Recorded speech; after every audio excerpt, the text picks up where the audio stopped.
사도행전 13장 13절에서 31절까지 말씀 우리 교독하겠습니다. 사도행전 13장 13절에서 31절 말씀입니다. 바울과 및 동행하는 사람들이 바보에서 배 타고 밤빌리아에 있는 버가에 이르니 요한은 그들에게서 떠나 예루살렘으로 돌아가고 그들은 버가에서 더 나아가 비시디아 안디옥에 이르러 안식일에 회당에 들어가 앉으니라.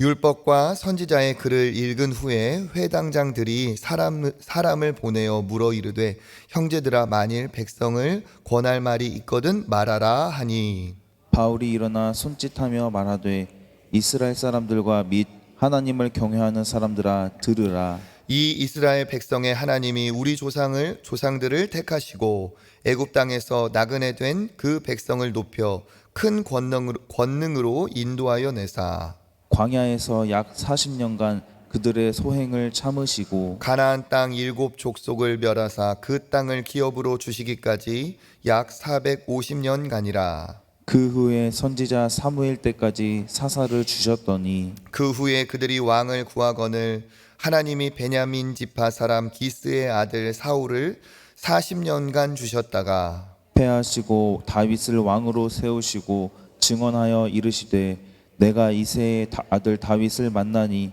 내 마음에 맞는 사람이라 내 뜻을 다 이루리라 하시더니 하나님이 약속하신 대로 이 사람의 후손에서 이스라엘을 위하여 구주를 세우셨으니 곧 예수라.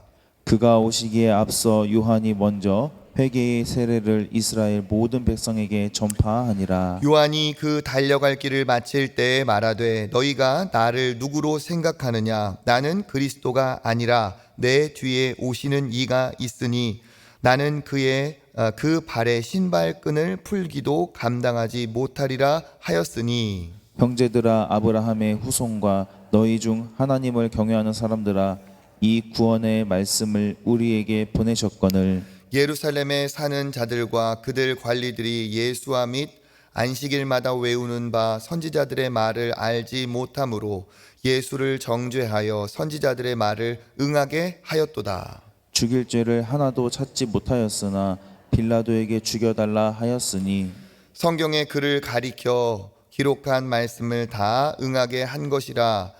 후에 나무에서 내려다가 무덤에 두었으나 하나님이 죽은 자 가운데서 그를 살리신지라. 같이 읽겠습니다.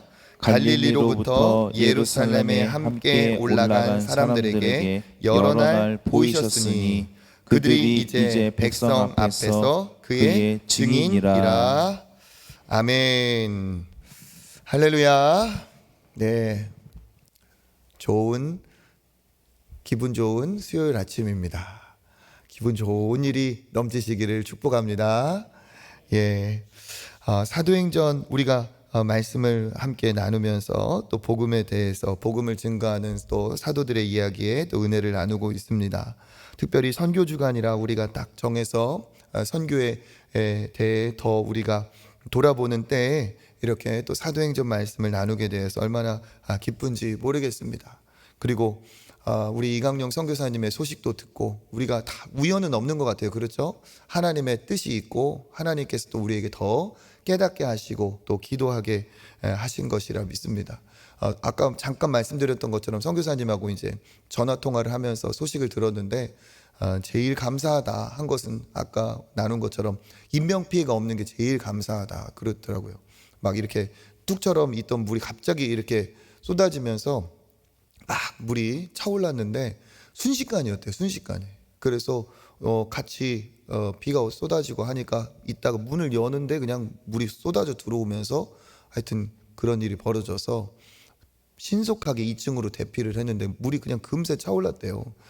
차올랐는데 이제 남자 청년 하나가 안 보여가지고 그 상황이 어떻게 됐나 해가지고 밖에 나갈 수도 없고 물이 차니까 그렇게 5시간 동안 그 애가 진짜 죽은 줄 알고 진짜 울면서 하나님 앞에 떠내려갔나. 그래서 기도했는데 나중에 이제 비가 그치고 그 친구를 발견했는데 지붕 위에서 발견을 했대요. 근데 그 애가 다행히 그렇게 목숨을 건졌는데 감사하게 걔가 그 교회에 있는 물건이 떠내려갈까 그거 잡아서 메고 그렇게 하고 하는데 걔가 그래도 그렇게 했대요. 그래서 정말 하나님 앞에 감사했고 또 성도들이 얼마나 교회를 사랑하고 있는지를 깨닫는 계기가 돼서 진짜 감사하다 그런 얘기를 했습니다. 그래서 정말 우리가 평안하게 예배를 드리는 우리가 이 당연하다고 생각할 것이 아닙니다. 진짜 이렇게 우리가 하나님 앞에 나오고 싶을 때 나와서 예배드리고 찬양하고 기도할 수 있는 것이 진짜 하나님의 은혜고 또 이렇게 기도하면서도 그렇게 열방을 위해서 선교하는 그 선교지를 생각하면서 우리가 또 그들과 같은 마음으로 기도하고 또 할 때 하나님께서 우리에게도 복을 주시고 우리의 기도를 통해 그곳에서도 큰 은혜와 응답을 주실 줄 믿습니다.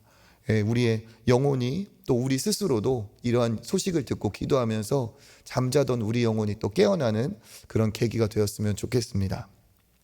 오늘 말씀은 이제 바울이 본격적으로 안디옥 교회의 파송을 받아 복음의 전도에 나가는 장면입니다. 구브로 섬에 바보에 이르렀다 하고 지난 본문에 있었죠. 구브로 섬, 우리 그 지중해 보면 오늘날의 사이프러스라고 부르는 그 섬이 바로 구브로 섬입니다. 그 구브로 섬에서 잠시 경유를 했다가 이제 건너 육지로 올라가는 장면입니다. 육지로 올라가서 그 육지에 밤빌리아에 도착을 했습니다. 그리고 밤빌리아에서 버가 그 내륙으로 올라가는 장면이에요. 안디옥에서 섬을 거쳐서 섬에서 배를 타고 이쪽 육지로 올라가서 육지에서 한 번 더 위로 올라가는 그 대목입니다. 그때 어떤 일이 있었는가? 우리 13절 읽어보겠습니다. 바울과 및 동행하는 사람들이 바보에서 배 타고 밤빌리아에 있는 버가에 이르니 요한은 그들에게서 떠나 예루살렘으로 돌아가고 아멘. 여기 요한이라고 했지만 또 요한이라고도 부르고 마가라고도 부르죠. 마가, 우리 마가복음을 기록한 마가이고 바울의 또 조카입니다. 이 젊은 요한이 함께 동행을 했는데 지금 섬에서 버가에 이를 때까지는 같이 함께 왔어요. 근데 버가에서 이제 그 내륙에 있는 비시디아 안디옥에 갑니다. 안디옥, 그 해안가에 있는 안디옥과 구분하기 위해서 지역명을 붙인 거죠. 비시디아 안디옥에 이르는데 이때 이 여정을 앞두고 젊은 마가가 돌아가는 일이 벌어집니다. 사람들이 추측할 때 왜 추측을 하냐면 이제 왜 돌아가는지가 구체적으로 쓰여 있지 않기 때문에 추측을 합니다. 그런데 나중에 2차 전도 여행 때 다시 동참하려고 할 때 바나바와 바울이 이 일을 계기로 해서 갈라서서 서로 각자의 길을 가게 된 걸 보면 이제 좋은 일이 뭐 불가피한 일로 혹은 좋은 일로 이건 아니었던 것 같아요. 그러니까 이 젊은이가 돌아가는 일이 벌어집니다. 사람들이 추측할 때 이 버가라는 이 동네가 이제 버가에서 비시디아 안디옥으로 들어갈 때 그 곳이 약 280km 정도, 160km 정도를 올라가야 되는 상황이라고 합니다. 고지대여서 산을 넘고 막 고산지대로 올라가야 되기 때문에 이것을 앞두고 뭔가 조금 불미스러운 일이 있지 않았을까 하는 생각입니다. 그래서 이 요한은 돌아가고 이 일행은 비시디아 안디옥에 이르죠. 거기에서 유대인들이 모여 있는 회당에 이르러서 거기에 이제 바울이 하나님의 말씀을 전합니다. 기회를 얻어 전합니다. 우리 17절 읽어보겠습니다. 이스라엘 백성의 하나님이 우리 조상들을 택하시고 애굽 땅에서 나그네 된 그 백성을 높여 큰 권능으로 인도하여 내사 하면서 그들에게 조상들을 택하시고 애굽에서 인도하여 냈다. 출애굽의 이야기를 지금 하는 거죠. 주인공은 누구시냐? 하나님입니다. 하나님이 조상들을 택하시고 큰 권능으로 인도하여 내사. 그 다음 절에 보면 40년간의 광야 생활에 그들의 소행을 참으시고 그들의 불순종과 그들의 하나님에 대한 그러한 불의한 행동들을 다 참으시고 19절에 가나안 땅으로 보내셔서 450년간 있게 하시고 20절에 사사도 주시고 21절에 왕 사울도 주시고 그 다음에 그 이후에 다윗도 하나님이 주셨다.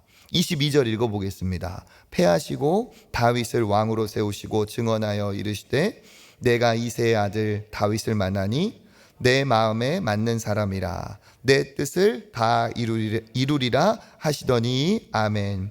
그래서 하나님이 다윗을 주셔서 내 마음에 맞는 사람이다, 내 뜻을 이루리라 하시면서 다윗과 같은 한 왕을 보내겠다, 그렇게 약속을 하시죠.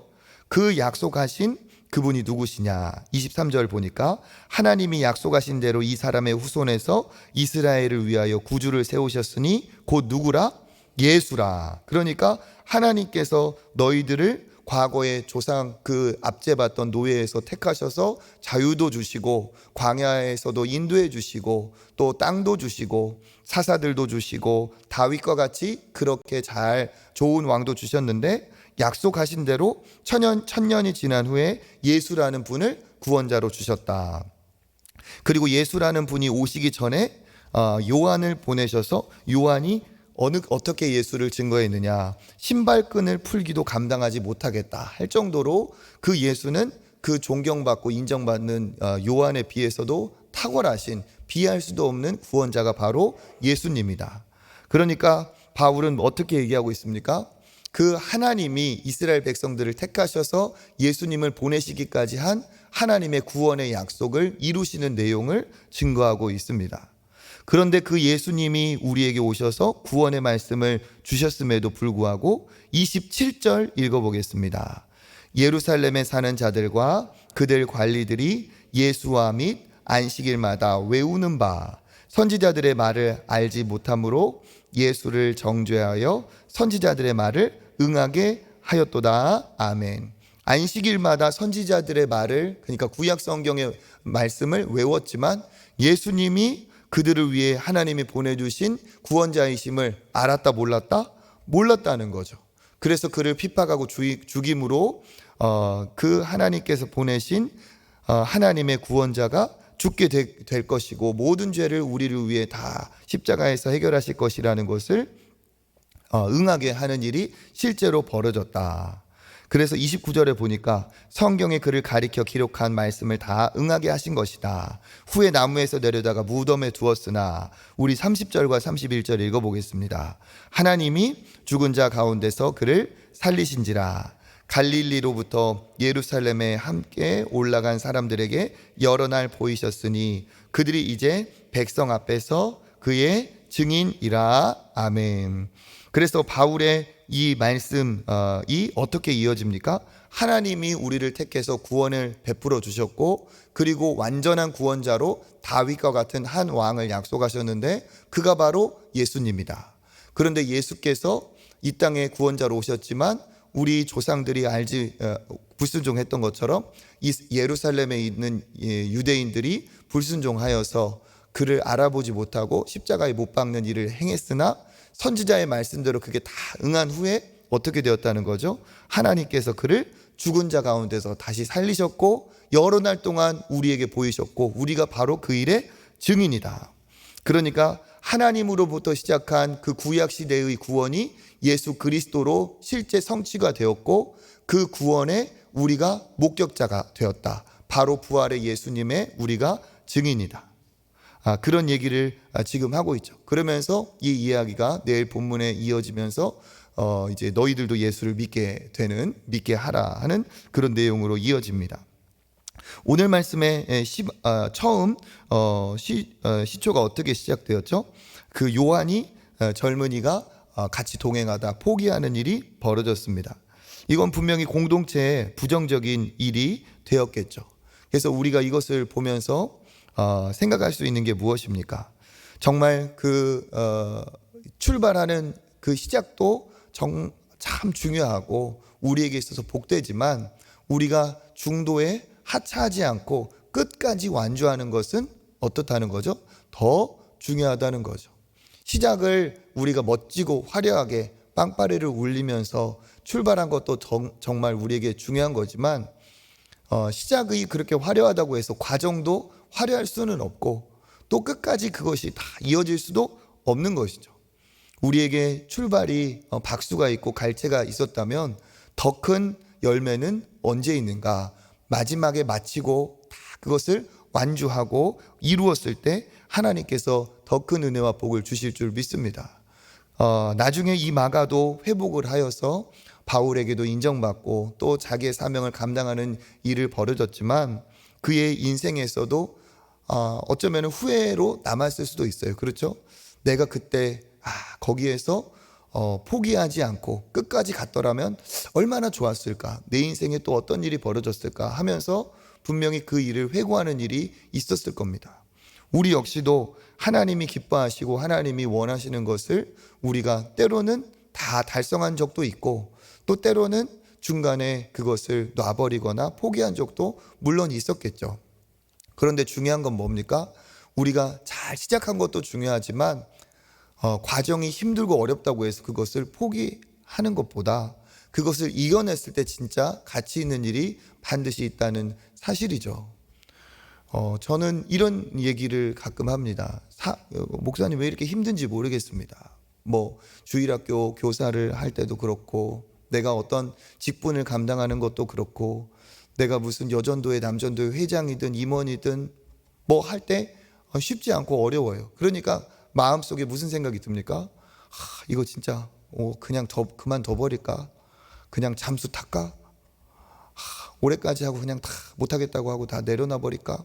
여러 가지 생각을 하고 때로는 힘들다고 이렇게 하소연할 수가 있죠. 그런데 보세요. 힘드니까 사명이지 힘들지 않은 사명이 어디 있겠어요? 그렇죠? 그리고 힘드니까 그 사명을 감당한 사람에게 하나님께서 은혜를 주시고 축복을 주시고 상을 주시는 거지, 쉬운 일을 하고 누구나 할 수 있는 시군죽 먹기 같은 일을 한다고 무슨 박수가 있고 갈채가 있겠습니까? 그렇죠?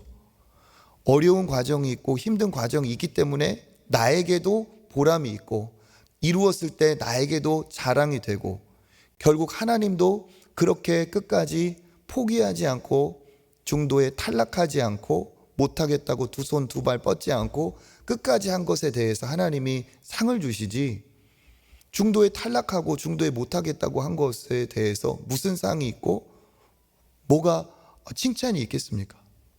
힘드니까 사명은 힘든 게 당연한 거고 힘드니까 사명이고 그 사명을 감당했기 때문에 열매도 있고 하나님의 상도 있는 줄 믿습니다. 시작도 중요하지만 중간에 포기하지 않고 끝까지 달려가는 것은 더더욱 중요합니다. 우리가 하나님 앞에 쓰임받는 것은 기쁨이지만 우리가 하나님 앞에 정말 기도하고 노력해야 될 게 뭡니까? 하나님, 나를 사용하여 주시되 끝까지 사용하여 주십시오. 중간에 탈락하고 변질되고 내가 교만하여지고 불순종하지 않고 하나님 앞에 내가 끝까지 쓰임받기를 원합니다. 그리고 그렇게 노력하고 땀을 닦고 눈물을 삼키고 그 길을 가는 사람에게 결국 하나님의 은혜와 복이 있는 줄 믿습니다. 왜 이렇게 힘들까? 진짜 그만두고 싶다. 그게 정상이에요.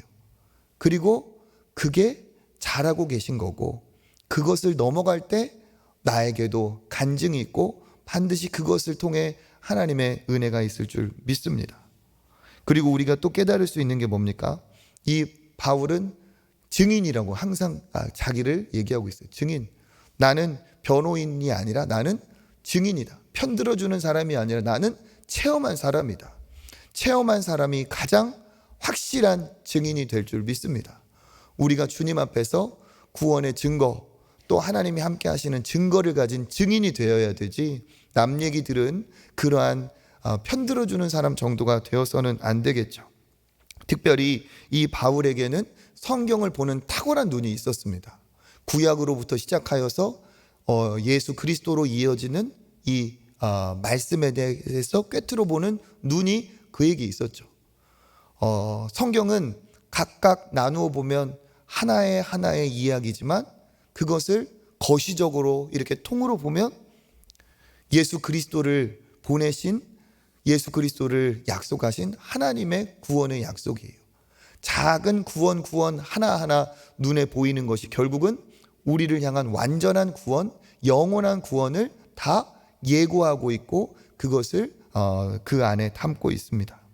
그래서 그걸 볼 때 우리 역시도 하나님 앞에 말씀을 보는 눈을 열어주셔서 우리가 예수 그리스도를 성경에 어디서든지 발견하고 그것을 통해 우리가 나를 향한 그 예수 그리스도의 놀라운 사랑과 은혜에 늘 감동하면서 예수 그리스도의 증인으로 살아가야 될 줄 믿습니다.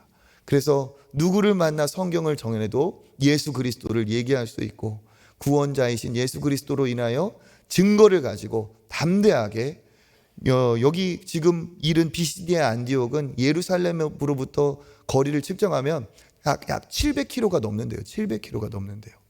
땅 끝까지 이르러서 누구를 만나든 예수 그리스도를 전하려고 하는 이 바울의 모습과 같이 우리도 예수 그리스도를 어디서든지 담대히 전할 수 있는 말씀의 사람, 능력의 사람, 사명의 사람, 포기하지 않는 전력 질주하고 완주하는 믿음의 사람이 되기를 주님의 이름으로 축복합니다. 기도하겠습니다. 하나님 감사합니다. 오늘 말씀을 통해 중간에 포기한 젊은이도 있고 또 땅끝까지 이르러 복음을 전하려고 하는 아버지 바울도 있습니다. 우리 역시 이 말씀을 통해 하나님 정말 내 자신을 발견하게 하시고 하나님이 기뻐하시는 복음 증거자의 사명을 감당하게 하여 주시옵소서. 특별히 하나님 우리 교회 안에서도 또 하나님이 주신 사명으로도 정말 버겁고 힘들어서 또 하나님 눈물 흘리고 아버지 또 마음속에 여러 가지 갈등이 있는 자도 있는 줄 압니다. 아버지 그럼에도 불구하고 나를 포기하지 않으신 예수 그리스도를 생각하며 우리 역시도 힘든 사명이지만 이 십자가를 지고 달려가서 하나님 앞에 나아갈 때 하나님을 만날 때 칭찬받는 우리 되게 하여 주시옵소서. 아버지 정말 우리가 믿음으로 결단하고 정말 각오하고 출발한 것처럼 중도에 포기하거나 탈락하지 않게 하시고 믿음의 완주, 믿음의 경주에서 끝까지 하나님 다 결승점을 기쁨으로 통과하는 은혜가 있게 하여 주시옵소서. 또 오늘도 말씀을 들고 또 기도할 때 예수 그리스도의 복음의 증인으로 살아가게 하시고 또 말씀을 보는 눈이 활짝 열려서 어디를 가도 무슨 말씀을 통해도 예수 그리스도를 전할 수 있는 우리 모두 되게 하여 주시옵소서. 감사드리며 예수님의 이름으로 기도드립니다. 아멘. 오늘 또 우리 하나님 앞에 기도의 자리로 나아가겠습니다. 선교 주간에 내가 먼저 선교에 아버지 영혼 구원의 의미를 발견하게 하시고 하나님이 기뻐하시는 것에 우리가 삶을 들여 증인으로 살아가게 하여 주시옵소서. 준비되고 있는 우리 선교 주간의 귀한 집회와 행사를 위해서 그리고 은혜가 더 흘러넘치는 사랑의 공동체 초청교회가 되게 하시고 그러한 아름다운 공동체 우리 가정 되게 하여 주옵소서. 가정의 달 5월에 또 하나님이 큰 은혜와 복을 아버지 응답하여 주옵소서. 우리 그런 마음으로 주님 한번 찾고 기도의 자리로 나아가겠습니다. 기도하겠습니다. 주여